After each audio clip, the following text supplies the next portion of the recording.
네, 방산과 관련해서는 저는 눌리는 구간은 계속해서 기회라고 보고 있습니다. 자, 앵커님이 말씀해 주셨지만 휴전과 관련된 이슈가 있다 보니 최근에는 하락하는 구간이 분명히 나오고 있는 것은 맞습니다. 하지만 핵심적으로 방산과 관련된 종목들이 그러면 휴전이 나오고 나서 이익이 그럼 크게 꺾이느냐라고 생각을 해봤을 때 그렇지 않습니다. 방산과 관련된 종목들은 사실상 수주가 굉장히 크게 많이 쌓여 있는 상황이라고 보시면 될 것 같습니다. 내년 적어도 내후년까지는 좋은 실적에 대한 상승이 이어질 가능성이 매우 높은 만큼 방산주들 같은 경우에 눌리는 구간은 매수 구간으로 한번 보시면 될 것 같습니다. 특히나 트럼프 대통령과 관련해서 방위비와 관련된 이슈가 최근에 조금씩 나오고 있는 상황이라고 보시면 될 것 같습니다. 국내 기준으로 봤을 때 방위비에 대한 증액 충분히 나올 수 있고 관련해서 국내의 방산주들 좋은 움직임이 나올 수밖에 없다라고 보시면 될 것 같습니다. 그럼 트럼프 대통령이 국내 쪽에만 방위비 증액과 관련해서 압박을 넣고 있느냐?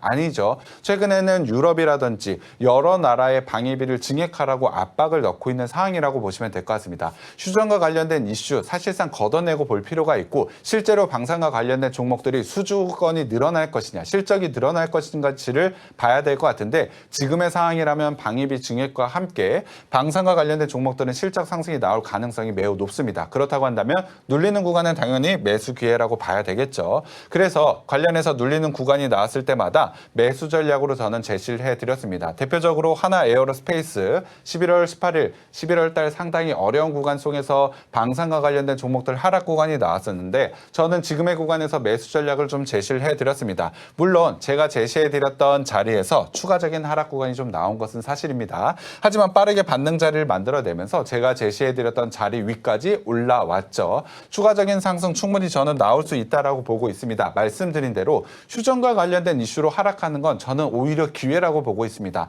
지금은 주목해야 될 부분은 방위비 증액과 관련된 부분입니다. 실제로 하나 에어로스페이스와 관련해서 충분히 상승이 나올 수 있는 방위비 증액과 관련된 이슈가 있기 때문에 매수 전략으로 취해야 된다라고 보고 있고요. 현재 자리에서도 저는 매수 전략이 유효하다라고 보고 있습니다. 낙폭 과대 구간에서 빠르게 반등 자리를 만들어내고 있는 만큼 하나 에어로스페이스 여전히 매수 관점으로 한번 보셨으면 좋겠고요. 두 번째로 하나 시스템도 마찬가지입니다. 11월 18일 날 눌리는 자리에서 저는 매수 전략으로 제시를 해드렸고 하나 시스템도 제가 제시해드린 자리에서 추가적인 하락 자리가 나온 것은 사실입니다. 하지만 최근에 바닥권을 형성하고 반등 자리를 만들어내고 있는 만큼 보유하고 계신 분들은 홀딩 전략을 그리고 지금 자리에서 매수 전략을 좀 가져가야 되는지 고민이신 분들은 여전히 매수 전략이 유효하다라고 보고 있습니다.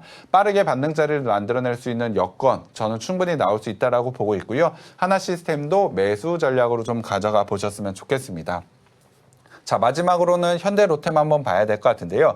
현대로템 같은 경우에 방산주들의 가장 큰 약점이라고 한다면 현재 밸류에이션이 다른 글로벌 방산 기업과 비교했을 때 국내 기업들이 조금은 높은 밸류에이션이라고 봐야 될 것 같은데요. 하지만 수주권을 생각을 해봤을 때 지금의 밸류에이션은 타당하다라고 보는 것이 맞고 현대로템 같은 경우에 그러한 밸류에이션 다른 해외 글로벌 업체와 비교했을 때도 저평가라고 봐야 될 것 같습니다. 확실하게 좋은 실적을 바탕으로 사업이 방산만 진행을 하는 것이 아니죠. 철도 사업에서도 상당히 좋은 모습을 보여주면서 현대로템은 실적이라든지 저평가라든지 이러한 모멘텀이 조금 더 있는 종목이라고 보시면 될 것 같습니다.